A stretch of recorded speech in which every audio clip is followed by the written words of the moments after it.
When it comes to your credit score, this is the easiest way to get in the 800s as fast as possible. And this works for people that are building, rebuilding, or people who've been building but have been stuck. And by the way, this is coming from someone who has over 800 credit score for the past few years in his 20s. I own over 60 cards, so I know what I'm talking about. For the simplicity of this video, I'm gonna break it down in phases. Starting with phase 1, which is the builder. This is for the student or the person who just started building their credit. Ideally, as soon as you turn 18 or as soon as you start building credit, you get those first 1 or 2 starter cards. My usual recommendations are Discover or any secured card, or just Google best starter cards right now in 2020, whatever year you're in, and get 1 or 2 of those. After 6 months of being in phase 1, you can now go to phase 2. Now, phase 2 is the foundation phase, and this is where you're going to be building out your foundation for the next however amount of time you plan on living here in the US, where this credit system matters. And usually in phase 2, you want to get 1 to 2 intermediate cards. Now, what are intermediate cards?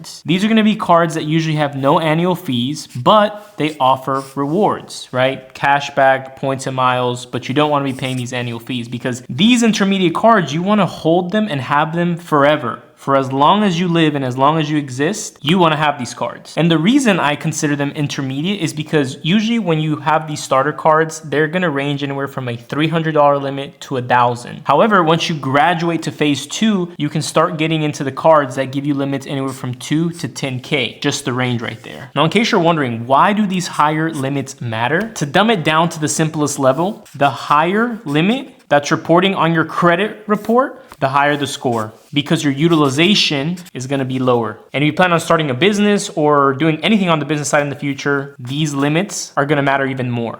Now, after that, we go to phase 3. Now, phase 3 usually kicks in about a year after you open your first card. At this point, you have your starter card, you have your phase 2 intermediate cards, and phase 3 is where you can start having some fun. Now, to be completely honest with you guys, you do not need to go to phase 3 to get an 800 credit score. Phase 3 is only for having fun. This is where you get the travel cards, you know, you get the bougie business class, first class, all that fun stuff that you've probably seen me talk about on my page. The bougie cards, like your golds, your platinums, you know, the metal stuff. But realistically, you do not need this for an 800 score. All you need to do is have phase 1 and phase 2, and the cards that you accumulate during these 2 phases, you want to hold forever.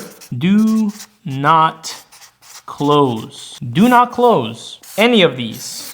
Also very important, do not miss a payment, because the moment you miss a payment on any card, doesn't matter what tier you're in, you instantly opt yourself out of being in the 800 club, because one single late payment can drop your score 100 points.